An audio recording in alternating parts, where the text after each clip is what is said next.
Hey, what's up? This is your boy Elijah Glenn. Welcome back to another edition of Humble Dad.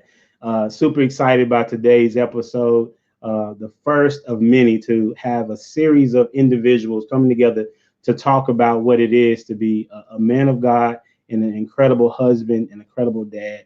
And so, before anything gets started, I'll be the moderator, the host, just to talk it out about whatever comes up in the conversation we're going to talk about. And so once again, I'm your host, Elijah Glenn, and then we're going to talk about, or we're going to give it over to the men to introduce themselves, if you will. Darryl. Hey, everybody. Once again, my name is Darryl Wayne Thomas Jr. Man, for me, I would say I'm a family man. That's probably the thing that I really hang my hat on. I'm a family man. You see the shirt. I'm a U.S. Marine as well. But for me, I'm all about legacy. You know, I truly believe that we were purposed to be on this earth, to leave an imprint on this earth that's going to make the next generation that much better. And so that's really what I purpose, my life as is being that trendsetter, being that trailblazer, so to speak, and creating a legacy for our young people. And so what do I do now? I help to, with my nonprofit, I help to break the cycles of fatherlessness and poverty by mentoring the young kings and the young queens. That's what we do. And so we focus on character development, leadership development, and things of that nature, right? But mentorship, just really looking to break those cycles. But yeah, for me, as far as my family, been married to my beautiful wife for a little while, just over 20 years now, and we have 5 amazing kids. My oldest, she's a Marine. My second oldest getting ready to go to the school of his choice, which is TCU, Horned Frogs. but hey, nonetheless, baby, I'm excited to be here, brother Elijah. Like, I really appreciate the opportunity for us to be able to share on your platform. So thank you. That's what's up, man. My name is Ahmad Washington, born and raised in Houston, Texas. Got a passion for my family, bro. Like a sincere love for God and appreciation for all he's done in my life to help me get to the space that I'm in. Moved to Waco to attend Baylor University, play football for them. And while I was pursuing a degree in social work, I stumbled upon a beautiful young woman named Jennifer Jordan at the time. Now she's Washington. She was a track all-star at the school. So I had to kind of, trip her a little bit to catch up with her. And man, so we married, got 2 kids, man, boy and a girl, Jade and Jace Washington, man. Man, what I do a number of things, man. I serve as the lead advisor to the president at the Methodist Children's Home. It's a residential child care facility where we serve children, youth, and families. I've served there as a shift worker, a case worker, served there as a pastor for a number of years, and now I'm serving as the lead advisor. In addition to that, I got a passion for impacting young people and families' lives. So I have an organization called Movement Up, where I serve in school districts. Right now, I have a contract with Chilton ISD, elementary, middle, and high school, man, pouring in from individual to small group, and also pouring into the adults that serve there, man, because a lot of times we'll focus on the children and not realize that those children have adults that are in their life who need influence and impact on their lives as well. And also serve as a worship director for a hip hop worship service here in Waco with First United Methodist Church, man. So all those things combine and give me an opportunity to impact lives for the good of the people and for the glory of God, man. That's my heart, bro. That's what's up. Thanks for sharing. I appreciate that. Terrell? Hopefully I said it right. Okay, here we go. Hey, so my name is Terrell Richard Sr. I am a father of 2. I have a son, 27 years old, a daughter, 18 years old. I am a youth motivational speaker, student athlete coach, mentor. And I've seen over the years that, our youngsters are kind of struggling. I look back at my upbringing and how I've dealt with some of the things that have occurred in my parents' life. And I know we need to reach back and help these kids. We need to reach back and help these kids without a doubt. So that's why I'm here. I got the opportunity from Darryl to reach out and see if I want to be a part of the book. I said absolutely. And, that's where I'm coming from. I'm from California. I'm the only one out here in California. So, yay, Cali, So, yeah, that's it about me, Terrell Richard Sr. And look, I look forward to doing this again. So thanks for having me, guys. Absolutely. KC. Hello, everyone. My name is KC Grace III. I'm from Houston. I'm about to say H-Town. Born and raised from Houston, Texas. I am my parents' second child. I would say like I'm the connector, and that plays a big part into who I am and what I do and what I believe in. It's like I believe like I'm here to connect people to wherever they need to be so they can become better than where they started. And I also like to inspire. So as well too. I am a father of one. I have one son. His name is Calais Grace. Grateful to be a father. My life changed when I knew that he was coming, and that's when I always been a man about legacy. Like I said, I'm the third of a generation. So that's really big to me because I was told that what you do, it always based off your name. Your last name is for the generation, and your first name is about you. So that's major to me, and just want to make sure that I'm not a role model, but a real model for my son to follow after as well too. So that's one thing I just inspired to be. I don't want to be a motivational speaker, but I want to be an inspirational speaker. So I'm working on creating like a area, either arena for that as well too. That's because it's new.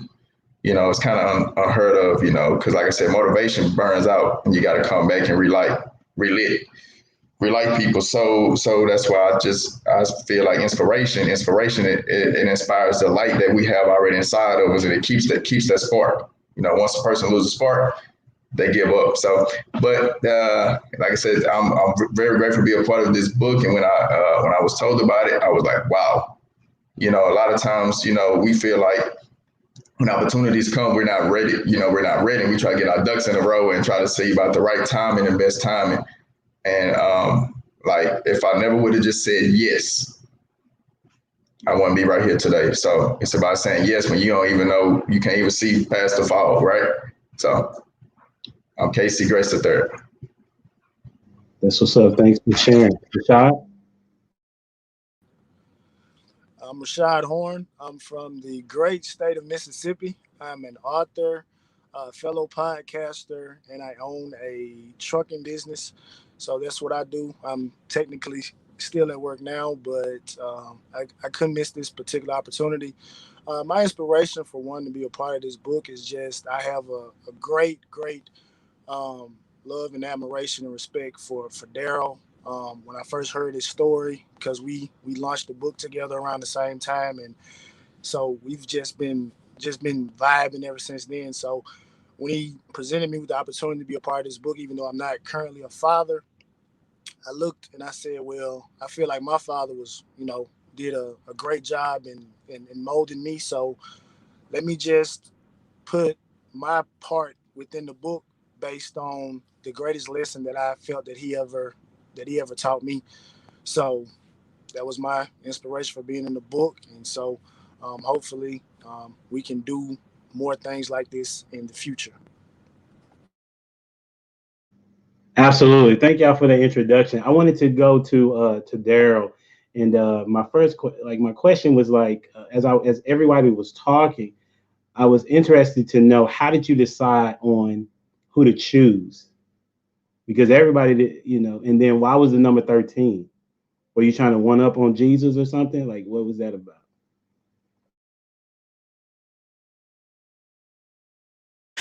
Hey, truth of the matter, that 13, I'm going to answer that second question first. 13, it just happened that way. But truth of the matter, that's how it was with Jesus. Jesus, if you count him and his 12 disciples, that was 13. You know what I mean? So we his disciples, baby. So we just model what he does. You know what I mean? But no, it wasn't planned, to be honest with you. That at 13 wasn't. It was just something that where it just kind of worked out that way, to be honest. But as far as the book and as far as the men that are part of this movement, not just a book project, but I like to call it a movement of actually restoring the generational confidence of our young kings and our young queens. I just thought about some of the things that I know about each one of these men that are on this book project, and I felt as if their voice needed to be heard, and I wanted to have our voices to kind of, what's the word, unite in a sense, to unite our voices, so that we can be heard in this particular book. And anyhow, I just knew the value that these men could bring and the impact that they can make on these young kings and these young queens. And so I felt it was important for them to share their story. And that's why I invited them out. That's why they were selected. Now, granted, there are other people that I had reached out to. And as we started to go through the process, they'll wean themselves out. And that's really what happened. The ones that were supposed to be here were the ones that remained.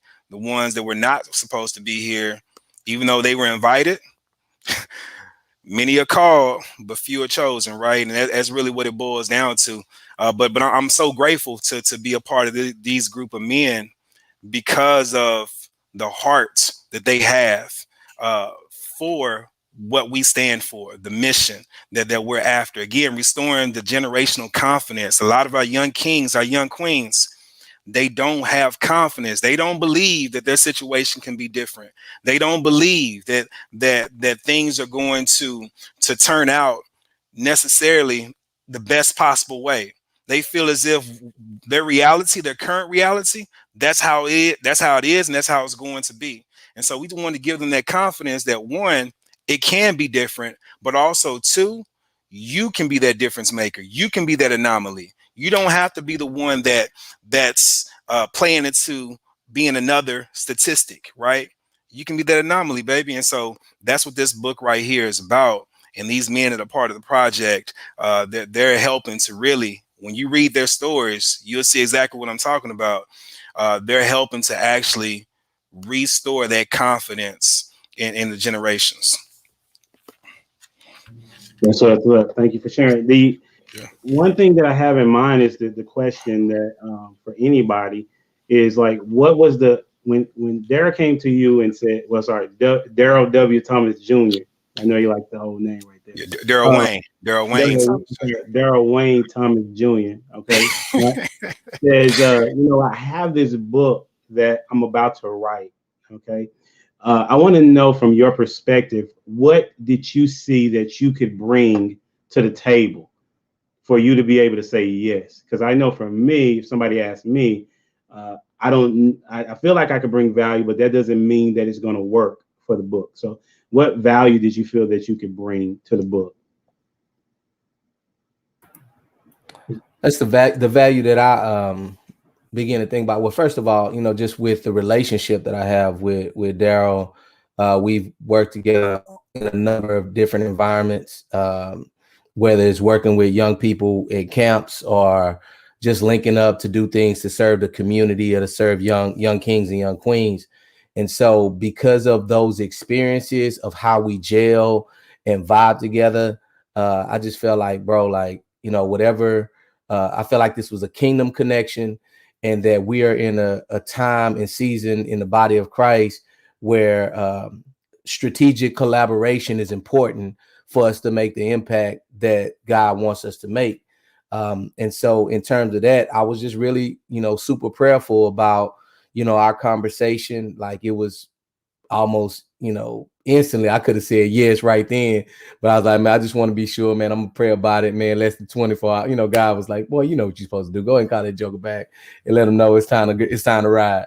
And so, man, the value that I believe that I had personally, I was like, and I believe each one of us, to be honest with you, we have a unique story that somebody needs to hear. And so it's amazing, because when you think about the number of authors that are involved in this, that everybody has a unique story and experience and background that is going to connect with some young person, some adult. Man, I've had I let an adult proofread my thing because I trusted her editorial eye, and a woman that I could have nothing in common with, a white woman from the, you know, from the area that she was from, you know, all this stuff. And she was like, my child, you described some of my childhood in your story. And it was like through that experience, first of all, God confirmed you're supposed to be a part of this book. Second of all, he confirmed you don't know who I am going to touch by the story that you share.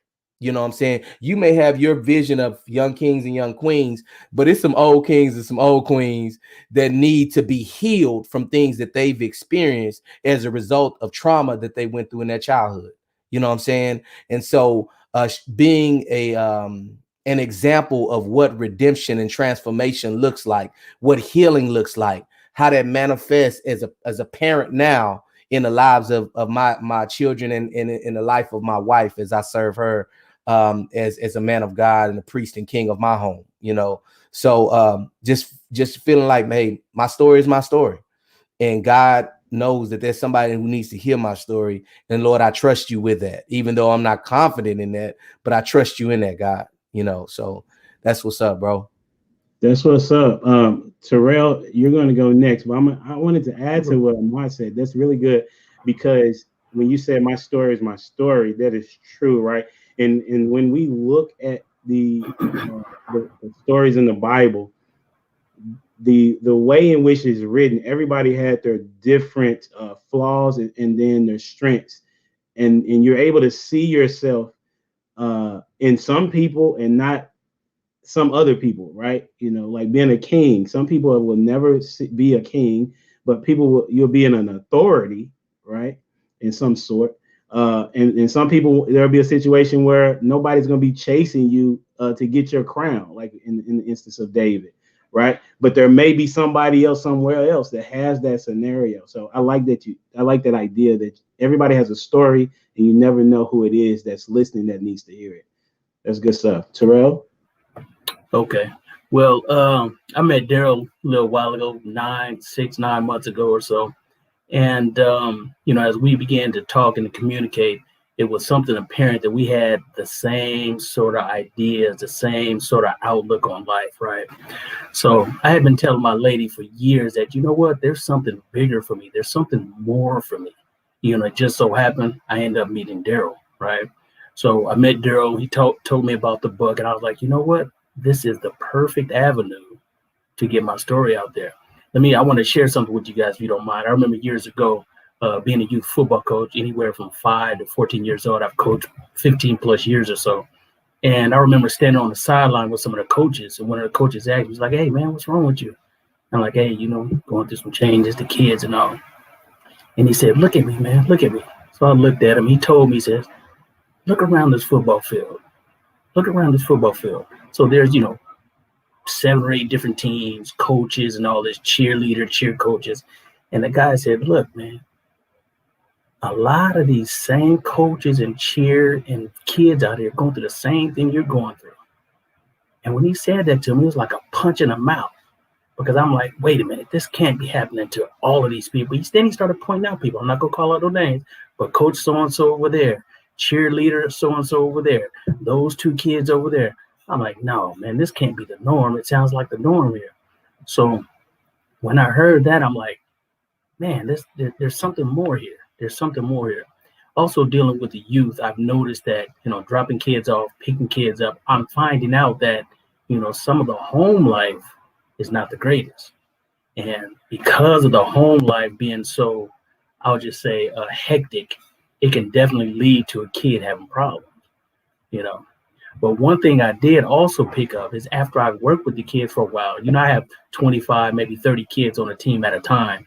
And after you work with a kid for a while, you start to notice that he kind of picks up on some things. He starts, you know, laughing. He's running a little faster. You know, you start noticing, you can see it in him.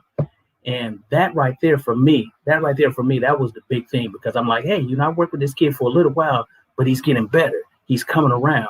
So to me, that is the thing that's important. If I can turn the light on to one kid, just one, I'm like, okay, I'm doing my part. But just think about if I can touch 10 or 100 or 1,000, So I know my story.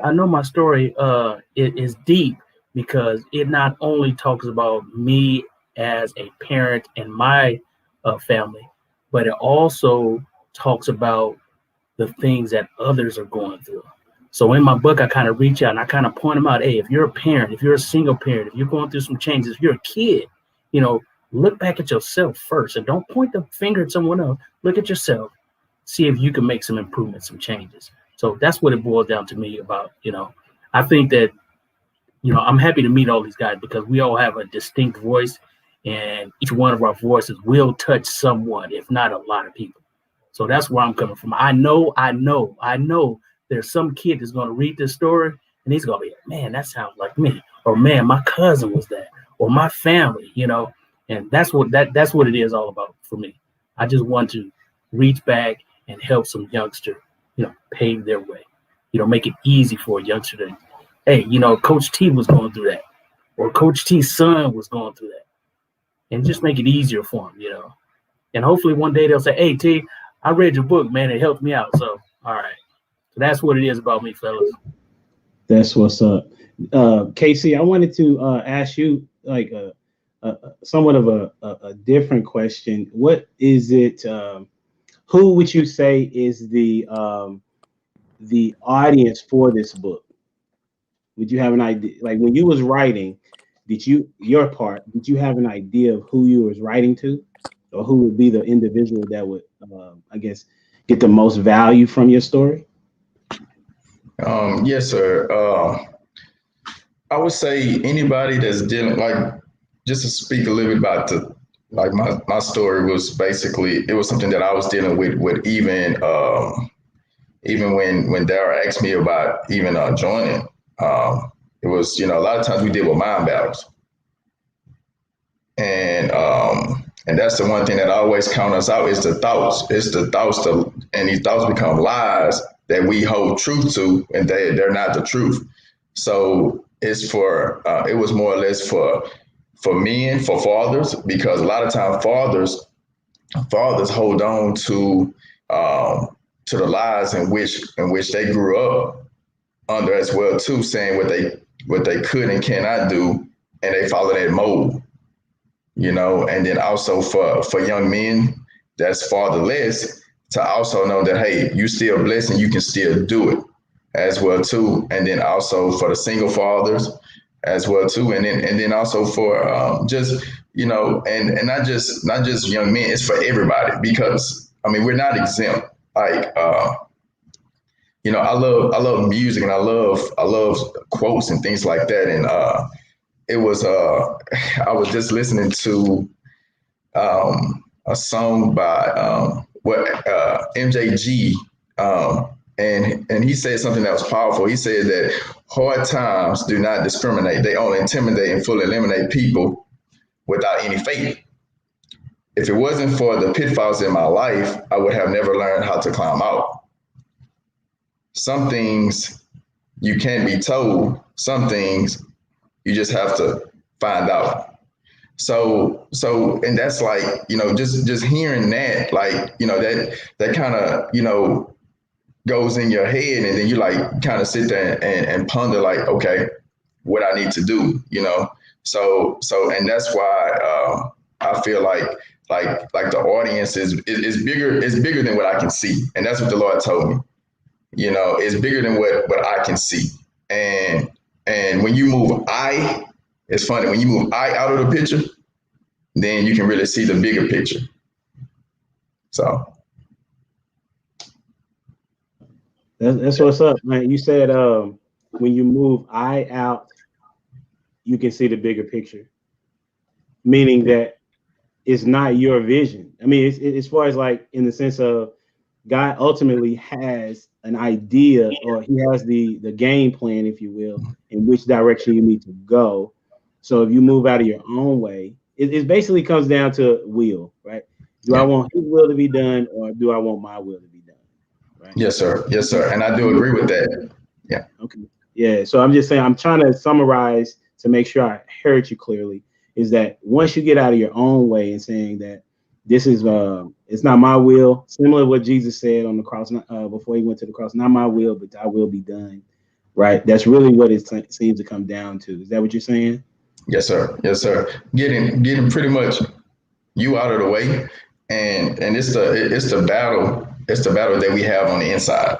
It's an inside battle, and once we deal with the inside battle, everything else comes. It gets clear. We can see clear, and we can become who we saw who we was anyway. Because just like Joseph saw himself, and he had to expose himself. A lot of people say when Joseph exposed himself, he messed up. I disagree, because when Joseph exposed himself, that actually helped his dream come about, because he went through betrayal and things like that. But if his family would never have sold him out, he would never been helped out by being around people that actually could bring his dream about. And everybody have a role to play as we go through life. Like there's season and changes that we go through where people, they play a role in getting us to where we need to be. So like I said, once I remove myself out of the picture, then I just know that like this chapter is just like I believe like my chapter that God blessed me with is like the preliminary that set the stage for the rest of my brother's story. That's what's up. I see what you're saying. So, Rashaad, with that being said, what role do you see that you play in the creation of the book? And as we read it, we'll see your story. But what do you feel like you're fitting at in?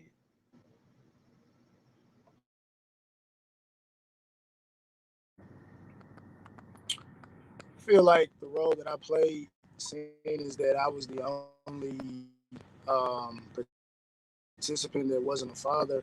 I feel like that my role was to kind of speak about it from the child standpoint. I know some of my co-authors, they took it back to their childhood, but I'm actually still seemingly in my childhood for the most part because of the relationship that my father and I have.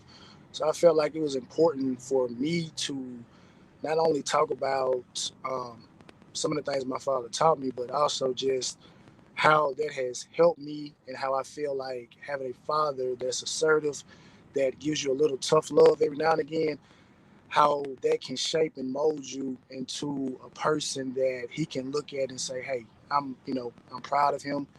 He has my last name. He's not embarrassing me or the family in any stretch of, by any stretch of the imagination. So I felt like that was the part that I brought, because I'm still learning through my father what it's like to be a father from a child that was a newborn, and I'm 31 years of age now. So I'm still seeing how he works with me. So seemingly I have 31 years of experience I can look back on based on how I saw him work with me, that I'm able to, when I have a child, whether it's a young king or a young queen, I can impute those values and those morals within them. So I felt like that was the part that I brought out in the story. That's what's up, man. Thank you for sharing that. The reason why I asked the question is because we sometimes don't understand that we have a role or know what that role is, right? We know we've been asked to do something, but is what I'm going to do be valuable or be productive enough to help somebody else? Because sometimes people just say yes to say yes, right? We know that, right?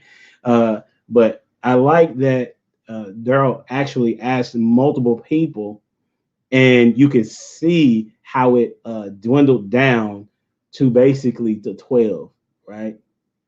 And it's very much similar to the gospel, where there were multiple individuals that were given the opportunity to serve along with Christ, but they dwindled out, right? So I'm excited to finish reading the book. I got to kind of dabble at it a little bit, and so I wanted to ask Darryl the question about, like, how did you come about with which scriptures you were going to kind of align the book out with? Well, the title of the book is When the Walls Speak, Fathers Restoring Generational Confidence. And that first part, the main title, When the Walls Speak, I was actually reading about Nehemiah and how Nehemiah had on his heart to rebuild the walls. And after going through the necessary, procedures, he ended up building that wall in record time. It took him 52 days to make it happen, where it should have been much, much longer, right? But at the end of the day, as I'm reading this, the Lord starts to put on my heart, fathers. I'm like, all right, fathers. And anytime I would see walls, or when I would think about walls, I would think about fathers as I'm reading the word walls in the scripture. And as I'm meditating on it, I'm hearing fathers. I'm sorry. So, Lord, it sounds like my heart, what's happening in that process, my heart is now gravitating towards the father. Still, the vision is still to build up the young kings and the young queens. But I was thinking now, okay, if we can get the fathers in this thing, where it's not just me, but it's other fathers, and we come together collectively, we unite in solidarity, just like a wall, we're built up. We now are able to put the young kings and young queens in a better situation, in the sense that the walls are up, the walls are there to help protect, right? The walls are there to help bring about security, to help bring about a little bit more confidence too, knowing that, it is secure, right? I can be me. I can enjoy being a child. I can enjoy, my childhood, what's left of it, whatever the case is. And so I just got to think about all those different things. And that's really that's the passage, the biblical passage that this was founded on, was Nehemiah building the walls. And I love it. I love how everything turned out, because just as you alluded to, everybody has a role. Everybody plays a unique role. Everybody has a unique voice, and collectively we're able to give these young kings, young queens exactly what they need. And so I'm super, super honored to be a part of these this movement with these brothers, because of the kind of impact not only that we have made, but that we will make.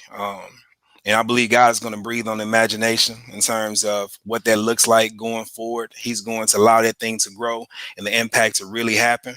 But I see it being a global thing, man. Like, it's not just, you already see, like right now, it's national, right? We got Rashaad, Mississippi. We got Ahmad, Waco. But from Houston, we got Casey. He's from Houston. He's in Austin. We got Terrell. He's in California. And it's like, it's already, starting to spread. But I believe, like, we ain't scratched the surface yet. Like, God is really about to do something in the lives of the fathers, and allowing the fathers to be united, to really take a stand for these young people. And then that's the other thing I would say, is that when I think about, all of us have families that are represented in the book. But when I think about what we're doing, we're saying, all right, yep, I love my family. I do prioritize my family. But this right here, it goes beyond my family, right? It's not just about my family, right? It's not just about me, my four, no more, right? It's about truly being able to make a difference. And one of my favorite quotes is, a candle loses nothing by lighting another candle. Our family doesn't lose anything by us going out there and lighting other candles, right? If anything, they gain, because now we feel more accomplished. We feel more satisfied, right? In the fact that we're able to help make an impact, make a difference in the lives of these young kings and these young queens. And so that's the part I really love, that we're unselfishly giving of ourselves, to make a difference. Man, that's what's up. We talked about that before, I think, with the candle situation, to also piggyback on that. If my flame is running low and you still have yours on, then you're able to also help me reignite. Similar to KC being a connector. That's what triggered in my mind, is that KC already had the idea of a candle, because he's a connector, right? So KC, can you kind of talk to us about, how did you come up with the idea to be a connector, and you felt like that was what God was leading you toward, versus you said something that you said, I want to be a real model, not a role model. So kind of put that together for me. Yes, sir. Well, like how God deals with me, he deals with me with like pictures and images.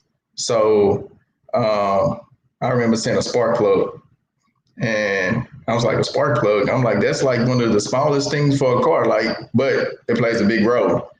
And I was like, what's so special about spark plugs? So I remember reaching out to one of my big brothers. He's a mechanic, Pastor Roland, and he told me about the spark plug. He like man, that's a major because it can offset the engine and the cylinders and things like that. It causes misfires.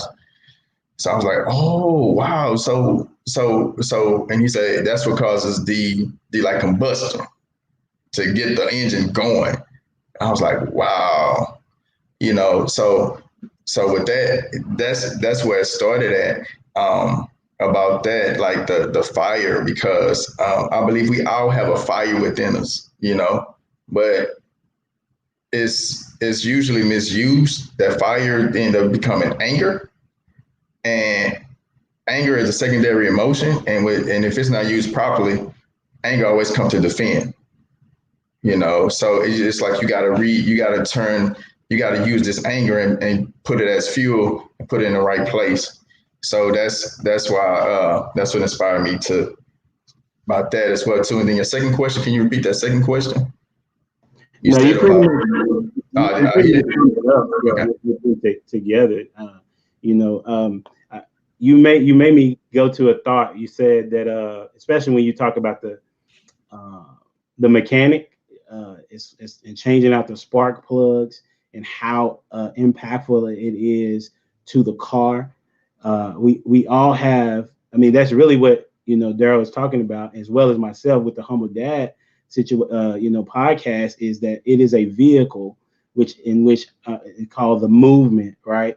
And we all have a particular part that we're playing to get this movement in the right direction. So as far as you being a connector, that's why you like, okay, well, I'm the spark plug for this particular part of the book, if you will, or even in the circle that I'm in, I'm connecting people to whoever they need to be connected to. And it sounds like you get like this an energy, if I could use that word, from being that connector, right? And so when you're operating in your gifting, there is this energy that you get that is really unexplainable. I think Pastor Ahmad would be able to kind of help us with that as well. I wanted to ask the question about like when have you seen the misuse of the gift compared to someone operating in their gift, whether it's a connector or whether it's an encourager? Does that make sense of a question? Pastor Ahmad?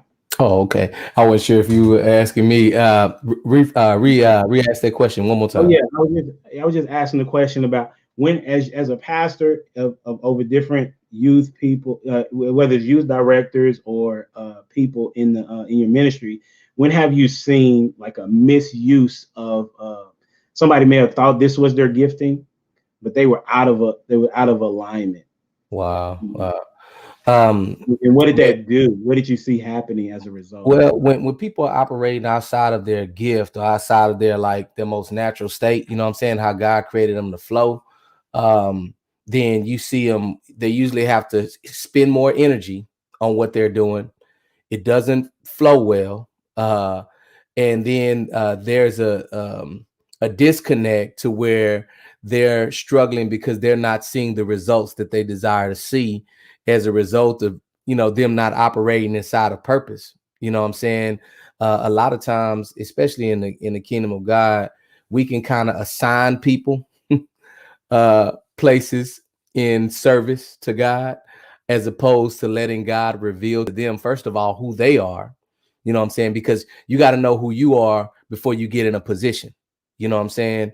And so that's really what God reveals to us, first of all, who he is. And through us understanding who he is, he reveals who he has created us to be.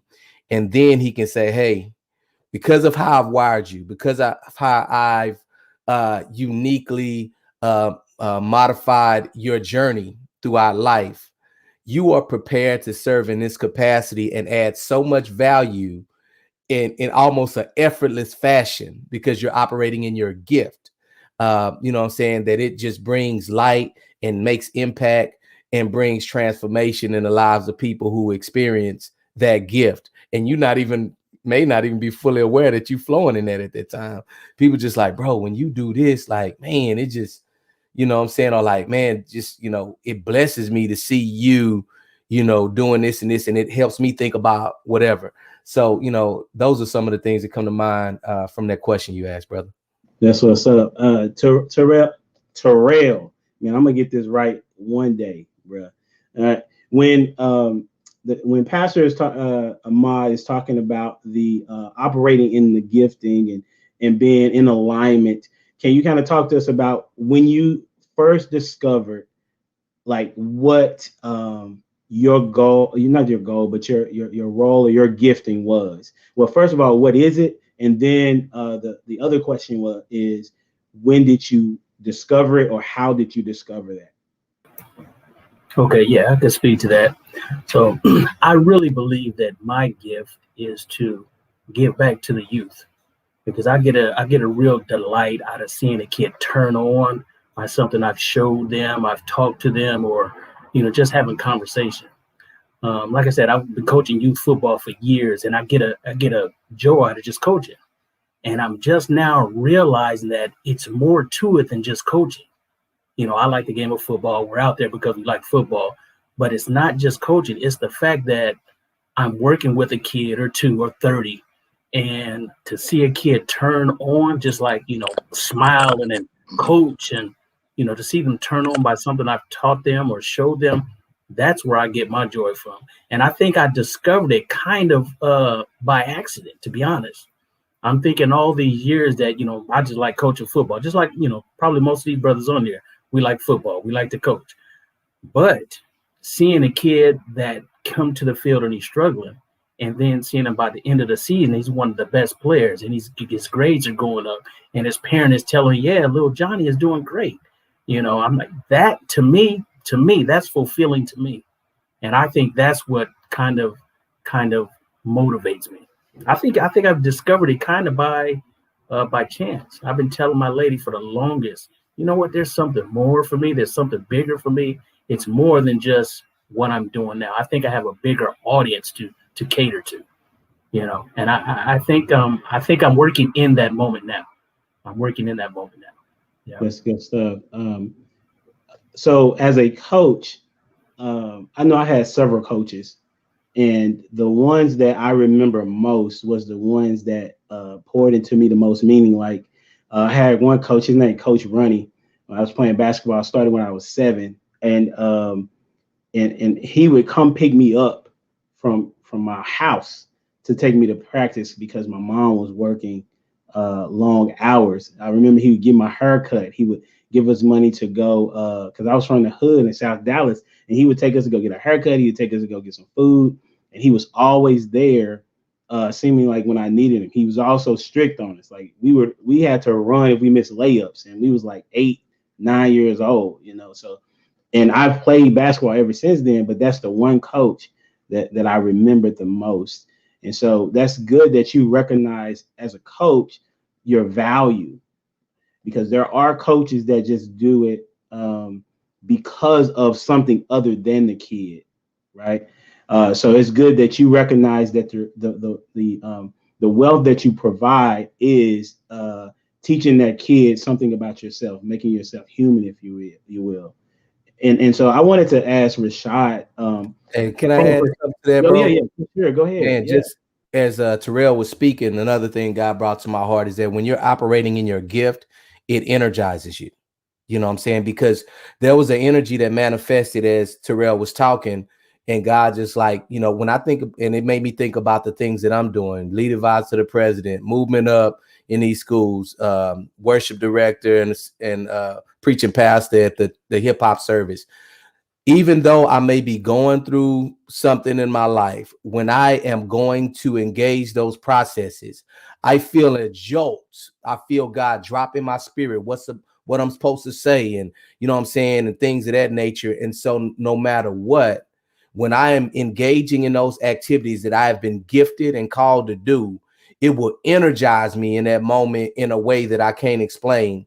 And so that, no matter what's going on, when you operating in your gift, you know what I'm saying, you could be driving there just, going through it. But then when you arrive and you step to the stage, or you step into that interaction with that young king or that young queen, the anointing comes upon you in such a way where it jolts you into action and empowers you to accomplish the task that the gift was placed inside of you to accomplish. You know what I'm saying? So, but yeah, that's what came to me as brother Terrell was talking, man. Man, I thought I was gonna have to pay you some tithes when I thought you was about to start hooping for a moment. Hey, but for sure you spoke a word, like, because he said that he got energized, right? And I'm, just to be candid, before we got on, I was telling Darryl, and I think Ahmad may have been a part of the conversation. I was sharing with how frustrated I was, like 30 minutes before the call, because I was trying to deal with my business and a person that I'm dealing with, and how it got me so frustrated. But I knew that I had this coming, which is the Humble Dad podcast, and to be here with you all. And there was this energy that you really cannot explain that came over me, to be ready and try. And I was like, I got to have enough questions. I'm thinking about all these different things to make sure that this goes off well. But then there was also this calmness to it, to be like, okay, I got you. So, and it's going to go in the way that I need it to go. So that's a really dope word that you said there, Pastor Ahmad. Did anybody else want to add something? Like, I don't have to ask questions. I'm cool with just dialoguing.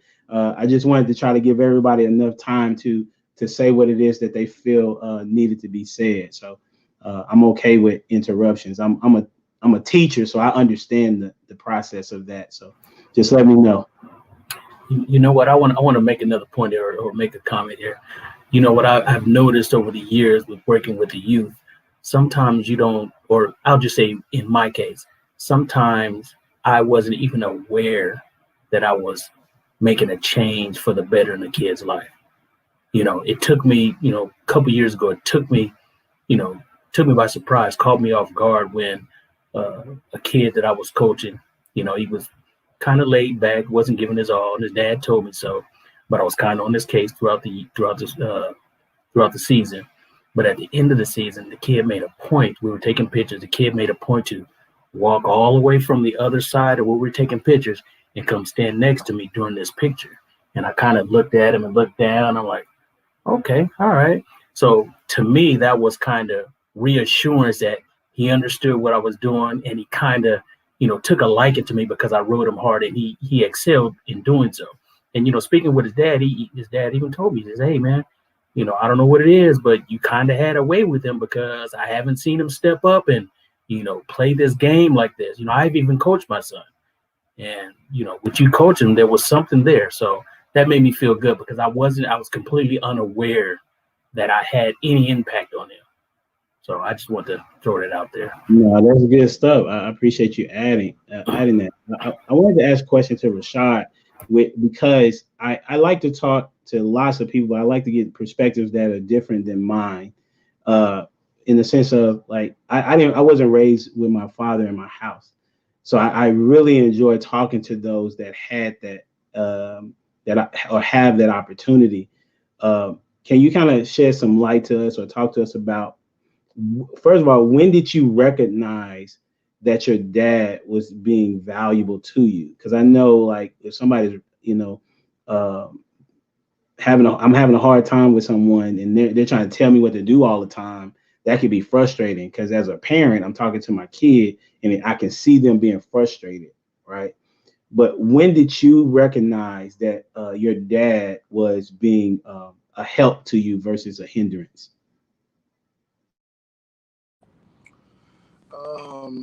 Shoot, I was probably in my 20s, because obviously when you're younger, you don't really catch it in the moment. So it was really probably in my 20s when I was able to actually look back, because one of the things that I feel manhood brings to you, it brings a level of calmness. It brings a level of having the type of understanding to not overreact. So one of the things that, aside from many lessons, but one of the things that really stuck to me about my father is I never seen him get mad.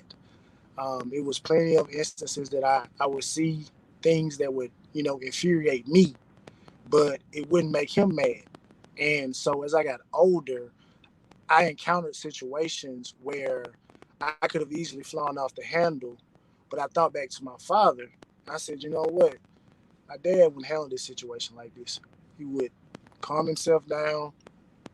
If a person is, getting out of line with him or something like that, he'll calmly, speak to him and resolve and dead the issue right there. So that was one of the things when I finally got old enough to actually start working and being around adult people, like, and seeing how they operate, because everyone doesn't have the same intentions that you have. Everyone doesn't come from the same background that you come from. Everybody doesn't have the same upbringing. Some people, to steal a word from females, people are messy and things of that nature. And the men that are like that, or labeled gender-wise a man, but they don't behave in that way. And so by me being around my father, being around a man's man, and seeing how he would navigate those situations, that's when it hit me. He's like, okay, Rashaad, this is one of the things that your father taught you, but obviously you were too naive at that age to understand it. So now it's time to look back at other things and realize, okay, it was because of him that you did it that way. It was because of him that you reacted that way. It was because of him that you opened that door for that person, or took a burden from somebody else and put it on your shoulders because your shoulders are broad enough to handle the extra weight. So it wasn't probably until my 2021 when I really realized that, you know what, that old man taught me a lot of stuff. It's hindsight. That old man taught me a lot of stuff. That's what's up. I appreciate you sharing that. As you were talking, I'm thinking about like how influential we are, along with what Terrell said, that we have no idea how much what we do is impacting people that we are unaware of that they're watching. Right now, for you, it was your dad being in your house, and I'm sure he was intentional about the things that he was doing. And that, because that kind of go along with what Darryl was saying, and he was saying that men are the walls, because he's comparing men to walls in the sense of that it provides protection, stability, structure, right? Which is what your dad was doing for you, and probably still is, based on based on how you still talk about him. And so as we come to some type of close, because this is really dope dialogue. Darryl, kind of talk to the people about, like, what is it that the next step from here? Like, what are you going to be doing to get more of these opportunities, or books, or whatever, or podcasts into? Because you say you want it to be global. So what is your strategy in trying to get that to happen? And how can people be a part of that? Yeah, I would say this, that for us, we're going to start where we are, in our respective places. And I believe just being able to do more podcast interviews such as this is going to help us to get the word out there. And also, we're going to take it a step further. For me personally, I have an organization called The Size of a Man. Like I say, the whole mission is to break the cycles of fatherlessness and poverty through mentorship. And this summer, we're putting on 8 leadership camps for the young kings and for the young queens. And when you talk about an amazing experience, like, it truly is an amazing experience for the young kings and the young queens. And by the time we get to day 5, they don't want to leave. So we plan on doing more things along those lines. As Ahmad was saying, how he's very involved with the schools, same thing, getting involved with those schools. And so I would say this for anybody that's listening: if there's an opportunity, where you feel, hey, we definitely want to have more male influence in the schools, please, like, look us up, because we won't hesitate to make that happen. For me, if you, as you start to read this book, one of the things that I point out in the book is that there's a generational cry that's happening. There's a generational cry that, like, we see these young people, you see them acting out, and we say, oh, you bad, or you hard headed, you ain't got no respect for but we people rarely dig down and figure out, okay, what's the reason why are they doing this? And if we dig deep enough, we'll realize, you know what, that it's actually a cry for help. It's not that they're not just being bad for the sake of being bad. It's a cry for help. Some of them they got these open wounds that salt is being poured into, so to speak, you know, because maybe dad isn't there, or if dad is there, he's not connected, right? And so what I found is that for us, it's something about a dad's voice that when we speak, we command the attention of that child. Even as a baby, we can speak, and that baby, you know what I mean? It'll start to get quiet, right? Just hearing that voice, right? And even as they get older, like they need to hear that voice, and that's the reason why we're pushing as hard as we are, and we're going to ramp it up to where we want to get more appearances on the podcast. We want to get more opportunities to get in front, because ultimately, what we're looking to do is to light another dad's candle. Not just the young kings and young queens. We want to light another dad's candle, another man's candle, because they may be an aspiring father, just like Rashaad, right? We want to light another man's candle so that they can join forces, unite with us in their respective places, and be able to make an impact in the lives of the young kings and young queens. So that's what we're after. So we're looking for more podcast interviews, looking for conferences to be a part of. That's one thing that we did talk about, putting on a conference for this year, you know, as well. And that's something we still have to, you know, work out as far as the details.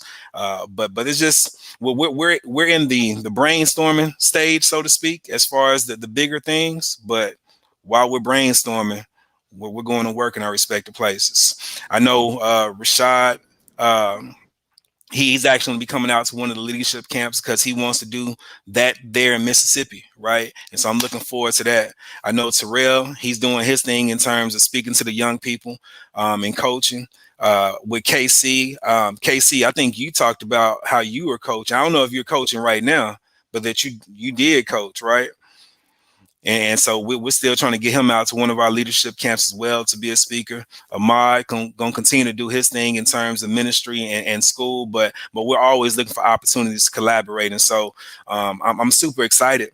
I don't know if you can show the picture of the people on the book or the authors in the book, but if you can't, I'll just say this. When we think about the 13 authors of When the Walls Speak, we have a variety of authors that are in this book. Some are educators, some are businessmen.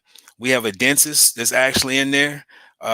We have ministers that are in there, right? And so you can take a look and you can see how the picture says it all. And that this is what I'm after right here. I want to see us united as men to make that difference in the lives of our young kings, our young queens, period.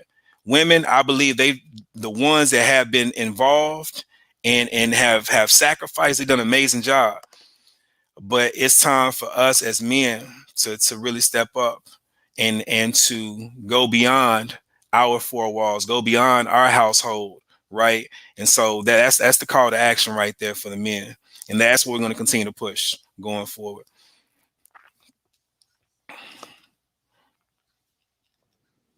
That's what's up. I really appreciate this, man. This has been phenomenal. I have like 2 more questions if you have time. I kind of talked to y'all about those questions. Hopefully you've thought about them, because people typically don't have an answer. That's why I give them time to with the question. And that question is, what TV dad would you say that you compare yourself most to? And then for Rashaad, you can give us which one would you aspire to be, or you can give us an idea of your own dad. You know, who would you categorize him as far as a TV dad, whether it's current or past? It really doesn't matter. And we'll start with we'll go Casey, Terrell, Ahmad, and then if Rashaad comes back, and then Darryl. Yes, sir. I would say the TV dad. I was just thinking about, like, when you said TV, I was thinking about the movie Pursuit of Happiness. Will Smith as Christopher Gardner. Okay. As being like a single father and And even though he had his son, he didn't let that stop him from accomplishing his dream and his goal. And well, like how life, he was going through some life challenges, and life gonna be life, and life hit him with some blows. But he kept going. It was times where like he cried, but he kept hope alive, and it got him to being, he just needed an opportunity. And then I like the part, my favorite part is when he told his son, he said, don't let anybody tell you what you can do, even if it's me. And like, I believe that right there was like the strongest part, because a lot of times, like, we as fathers, sometimes not down talking Mr. Ball that got his sons in legacy with basketball, right? He didn't make it, but he created the platform and the appearance that they gonna get to the league, and it happened, right? So and that's the one thing like that just really stood out to me. That's one person that that I just love how the whole storyline. It seemed like a make-believe story, but it happened in real life. So. No, that's a good one. That's a good one. I don't know, who do I have next? Go ahead. Terrell? Ahmad. Yes, Terrell. Terrell is fine, yes. And then we'll go with Rashaad, then we'll go to Ahmad. Okay. Yeah. Well, as far as a TV dad, I think I probably fall along the lines of Mr. James Evans from Good Times. Now let me clarify something though. I'm not as stern as James is. Listen, you cannot say that that's you and then take out what the character is. Look, I gotta clarify, because he was very stern. I like to have some rules. I like some structure, and I believe every household needs that, and as far as who would I like to be, in my opinion, man, my dad was great. My dad has passed. He passed away years ago, and I was having this conversation with someone else, and I still believe to this day that my dad had so much more to teach me. And I was told that maybe your dad passed when he was supposed to, because that was like the beginning of your story. You have yet to finish that chapter or that book in your story. And I was like, you know what? Maybe you're right. So as growing up, I thought my dad was stern and, he don't bend. But as I got older, I'm like, I understand. I really do. So TV father, James Evans, I'd like to be just like my dad. That's dope, man. That's phenomenal. Rashaad, what you got?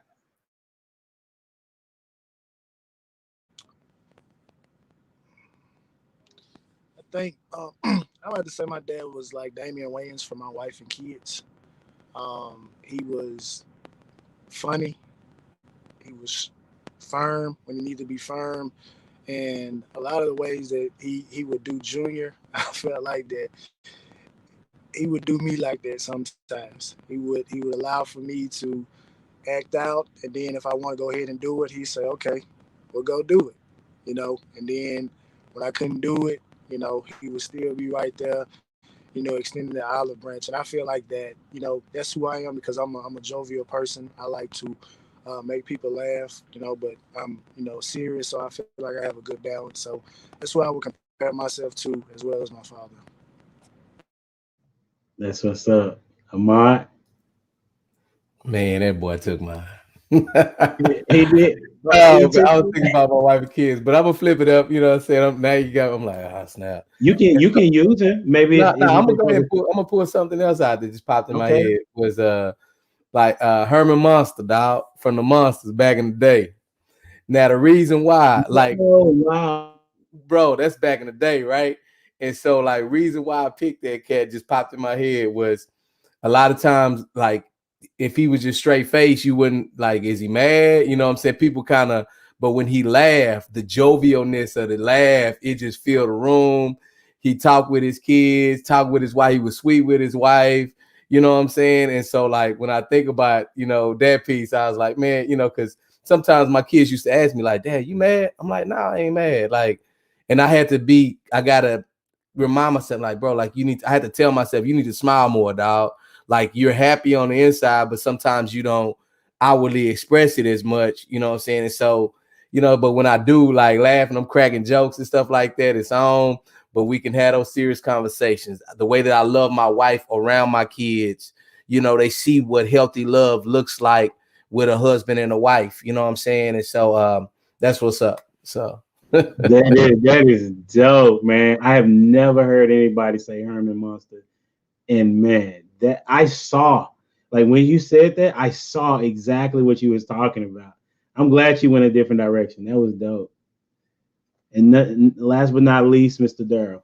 That's crazy, man. Y'all had a lot of good ones, and I'm like, I don't even know, like, to pick something different. At first, I was thinking Dr. Huxtable. I was thinking that, and I said, no, not so much that. In terms of the profession, no. But then I was thinking Carl Winslow from Family Matters.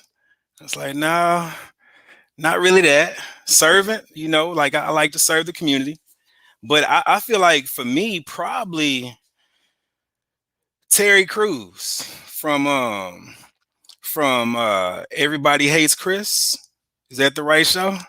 Yeah. That show, yes. Yeah. And I think the reason why I say Terry Crews is because as big and as intimidating as he can be, it's like he laughs and jokes like it's cool, you know what I mean? Like, he's goofy, and if you ever around me long enough, like, you'll see that I got that goofiness in me, especially when I'm at the house, right?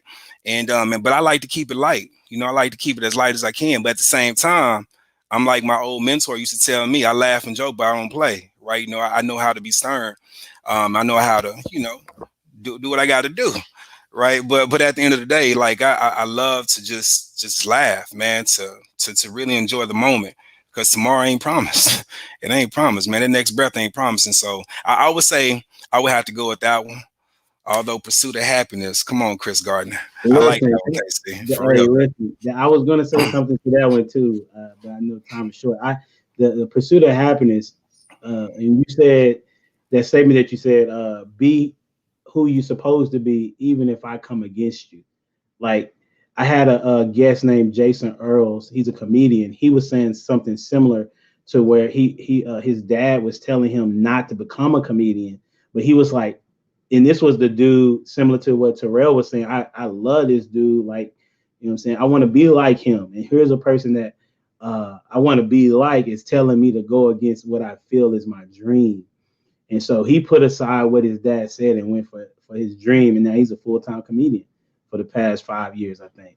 So that was a really good one. So I really appreciate it. I don't know if y'all have time for one more question or not. Do y'all have time for one more question? Because I know people are busy. Okay, the last question that I have is, how do you want to be remembered? What do you want people to say about you as an individual? There was a question that my daughter was asked on Sunday in church, but I ask this regularly. But what would they say about you if you were to die today? That's what I want to ask. And so we can start from we'll go from Darryl, Ahmad, Terrell, Rashaad, and then KC. And then Darryl, you can wrap it up at the end as far as like what you want people to do or whatever you want to say. You have the last part. All right. Here we go. So, how would I want to be remembered, or what do I want people to remember me as or for? I would say a man that gave his all, you know, that gave his all to leaving this world better than the way that he found it. You know, I think that's for me. I don't want to die with anything in me, nothing left in me. I want it all to be put out there. Everything that God has put into me, I want it to come out, because I want to inspire the next people, the people that are watching, to do just the same thing. Any and everything that's in you that needs to come out. And so I would say that that leader of leaders, that legacy builder, that's what he was. He gave his all in creating legacy. Man, some of the things that come to mind is somebody who loved and cared about people.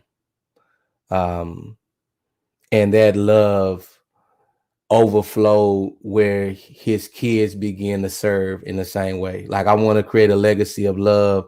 I also want to create a legacy in which my children and others that I interact with know the value of being able to add value when you come into an environment or a relationship or a business or a whatever, you know what I'm saying?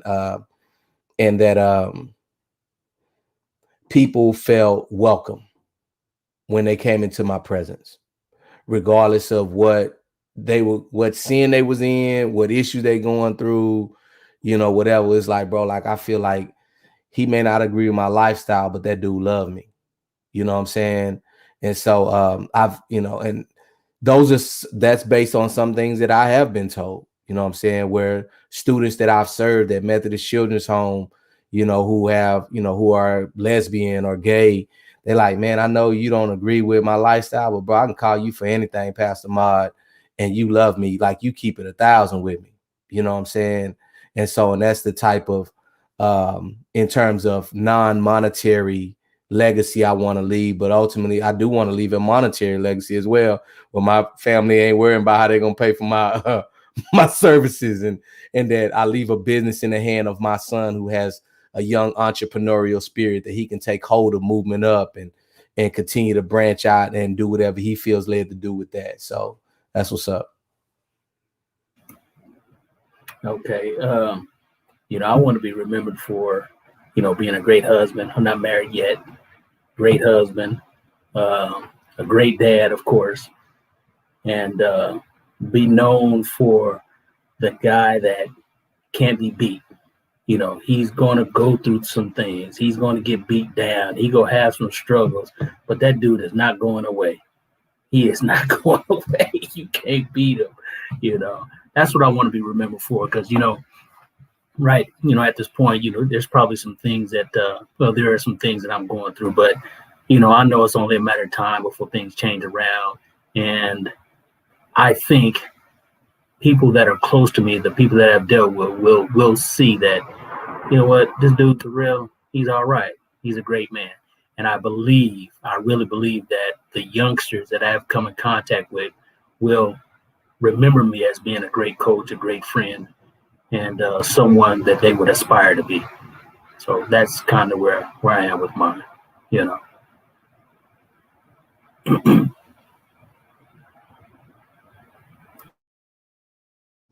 Rashaad, what you got? I want to be remembered as a person that put a smile on people's face. I want people to say that, you know, I was down and Rashaad cracked a joke and just lit the whole room up. But I also want to be remembered as the individual that, when it was time to help, when it was time to lend a helping hand, when it was time to give guidance, Rashaad was that person. He was a well-rounded individual, and we may have something bad to say about him, but the bad doesn't outweigh the good. So that's what I want to be remembered for.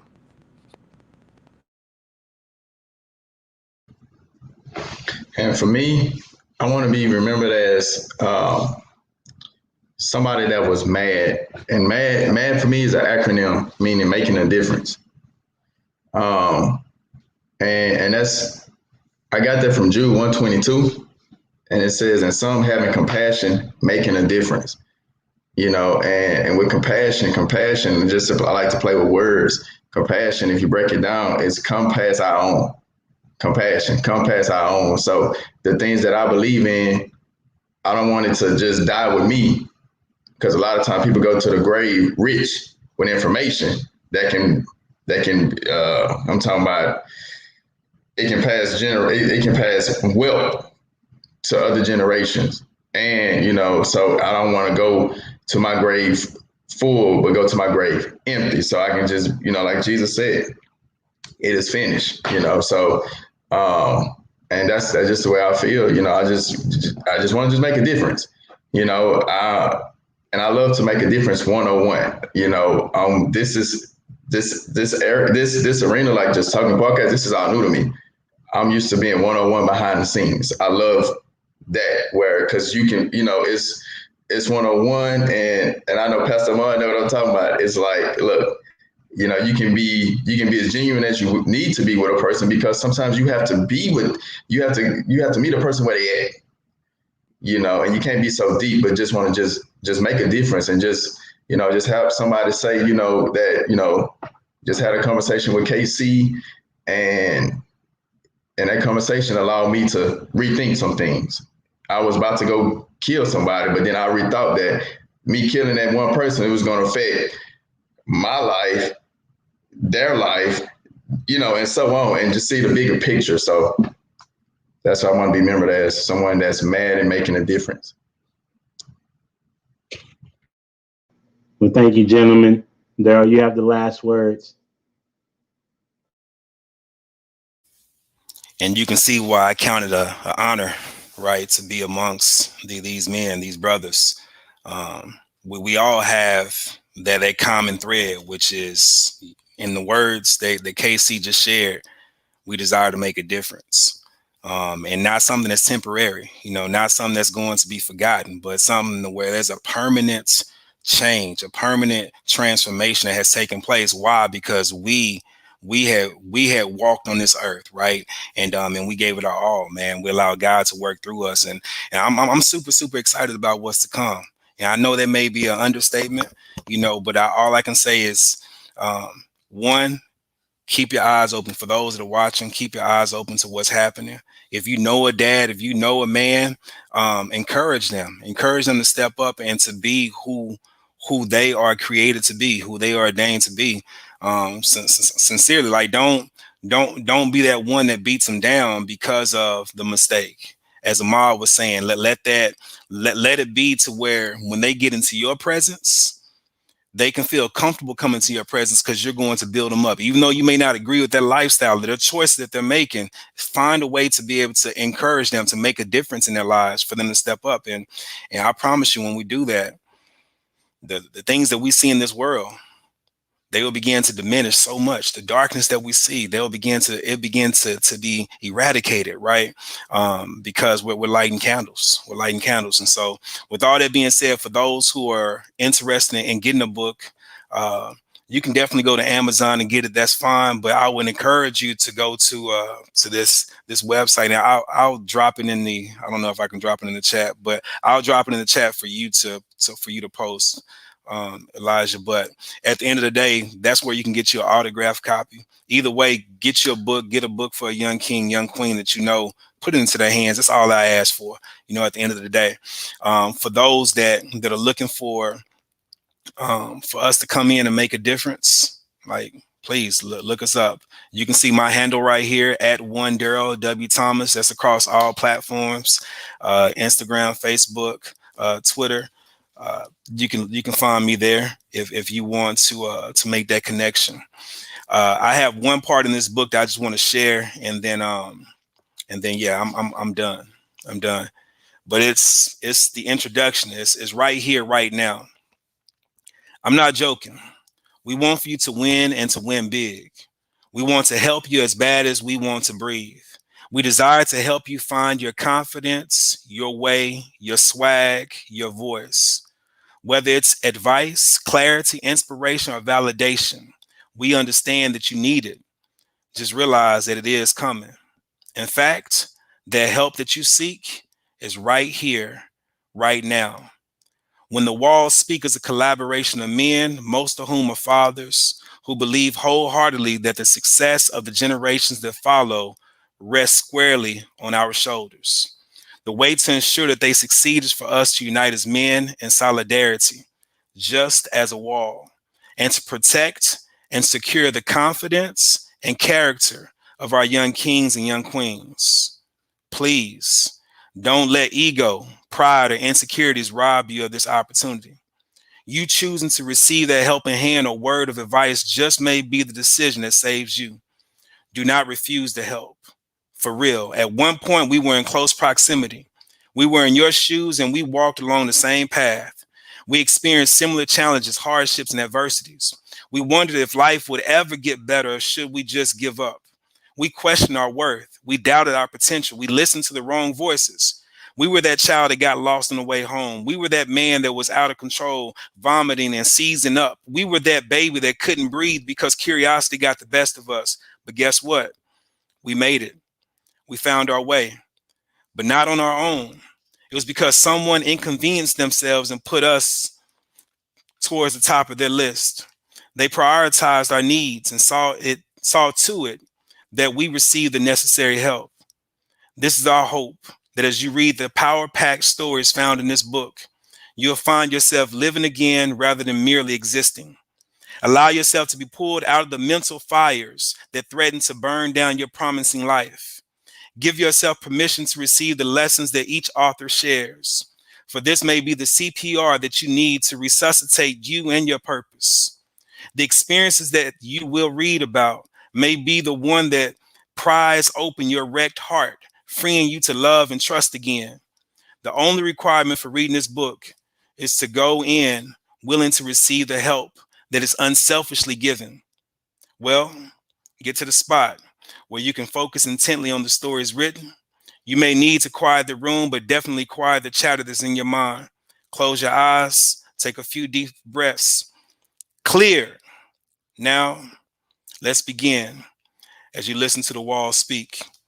I'm saying, guys, like, for real, this is a book that I promise you is going to make a difference.